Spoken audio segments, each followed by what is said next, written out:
Hello po mga sambayan karerista. Ito na po tayo, Mangkelos TV, para magbigay ng ating mga giya sa araw na to, November 20, Wednesday, 2024. Kung saan meron po tayong 7 pangarera na magsisimula po ng alas 5 ng hapon. Back to regular races na mo tayo matapos ang dalawang malaking event nitong nakaraang linggo na Grand Derby ng Pilrocorm, kung saan pinagbagayan po ng kwarto llamado lamang na World's Full Master, at yung sa imported local challenges na pinamunuan ng numero 5 Birchstone na hunggando po nanalo. Sa punto pong ito, samahan niyo na po ako upang maibigay na sa inyo aking mga giya sa araw na to. Tayo na po. Karera numero 1. Start po ng winner take all, races 1 to 7. Isang 2-year-old maiden race, may distansyang 1,400 meters. At meron po tayong 5 kalahok dito. Dito po tayo lalagay sa veteran na po sa laban, yung numero 1 Sunset Beauty, bagamat may bisyo. Pero sa tingin ko, lamang po ito rito. Makorek lang po ang bisyo nito at tumakbo po ng maayos. Sa tingin ko, patok po ito rito base sa kanyang ginawang tiyempo sa kanyang vicious race. Itong nakaraan November 13, nalo po ng Ugando at nagtiyempo po ng 1.13 sa distansyang 1,200 meters. Same rider po, Amy Alvarez. Kaya para sa karera numero 1, single, numero 1. Karera numero 2, isang class 5, split group 6 to 10, start ng pick 6, races 2 to 7. Distance 1,200 meters, 6 entries. Sa tema pong ng lineup na to, mukhang dalawa po ang magbubugbugan sa unang card nito dahil papa pong matuling yung numero 6, Don Damiano, at numero 5, Malibobel. Kaya dito po tayo lalagay sa numero 2, Tawi-Tawi Island ni JPA Guse. Ito isang derimate at nung pinakahuling takbo niya po ay nasegundo pwesto po ito noong November 13 kay Dugong Bughaw. At bilang panigunda naman po natin yung numero 4 Smarty Jazz ni CS Pare Jr. Na kwarto pwesto noong November 10 naman kay Flywheel. Kaya para rito sa karera numero 2, pamprimera, numero 2, panigundo, numero 4. Karera numero 3. May distansyang 1,200 meters, isang class 5, split group 6 to 10, start ng peak 5, races 3 to 7, another 6 entries. First choice, yung galing sa panalong number 1, Sneaky Eyes, napapanubayan muli ni JD Flores. Maganda po ang kanyang pagkakapanalo ng November 6, hugandong-hugando po. Nanalo po ng may 4 na kabayong layo sa nasigundong Golden 8 at same rider pa rin po. At bilang panigundan po natin yung kakwadro niyang numero 5, You Never Know, na isa rin naman derimate. Ito ipapandubayan ni CS Pare Jr. at quinto pwesto naman po nung November 6 kay Sunshine June. Kaya para dito sa karera numero 3, pamprimera numero 1 at panigundo yung numero 5. Karera numero 4, start ng peak 4, races 4 to 7, distance 1,200 meters, ang class 5, split group 11 to 15, 6 entries. Ating pong pamprimera rito yung numero 3, Kalanggaman Island, na rendan po ni CS Pare Jr.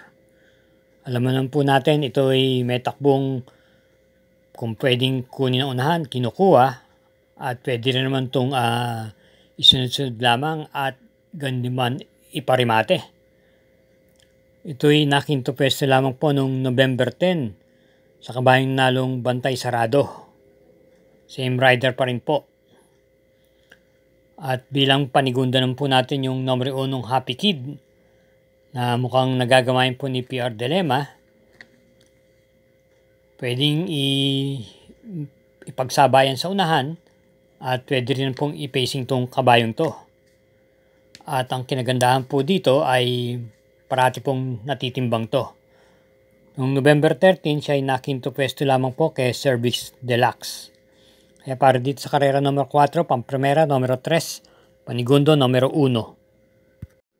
Mga katrokis at sambayan karerista, uli, huwag po tayong makakalimot na mag-subscribe po tayo, pakishare na rin po at i-hit na rin po natin ang like button bilang pagsuporta. Salamat po. Karera numero 5, isang class 5, split group 6 to 10. May distansyang 1,200 meters at meron pong 6 na kalahok muli. Ating pong pampremera rito, yung kalahok numero 3, Taipan 1, na muling rendan po ni JC De La Cruz. Ito'y may taglay pong tuling base sa kanyang pagkakapanalo noong October 16, kung saan tinalo niya po si Chase the Gold.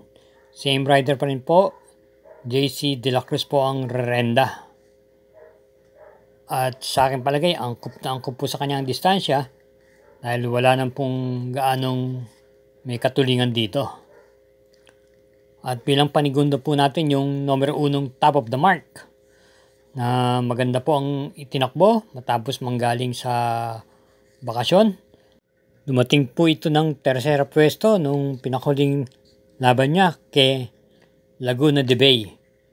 Pwede po siyang i-pacing at iparimate.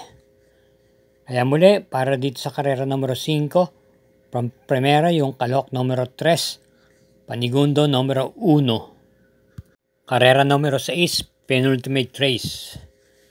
May distansyang 1,200 meters, isang class 5, split group 11 to 15, 6 entries. Ating pong napipisil pang primera rito, yung banderang numero 6, Noble Promise, na kwarto pwesto lamang po siya nung pinakuling takbo niya noong November 8 kay Time Traveler.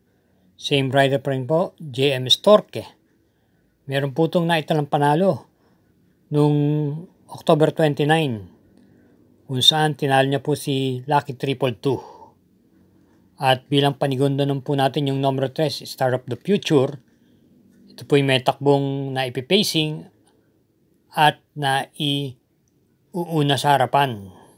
Muling rerendan po ni JT Pabilik na kwarto pwesto naman po noong October 30 kay Mythic Leila. Kaya para rito sa karera numero 6, pampremera numero 6, panigundo numero 3. Karera numero 7, last daily double. Para tingnan po ng winner take all, pick 6, pick 5 at pick 4. At meron po nakapaloob ditong Super 6. Ito po'y may distansyang 1,200 meters, isang class 5, split group 5 for placers at may 8 kalahok. Ang ating pong pampremera rito, yung numero 2, Princess Belle, na naipipacing at meron din pong taglay na remate at nagagamayan po ito ni RM Garcia.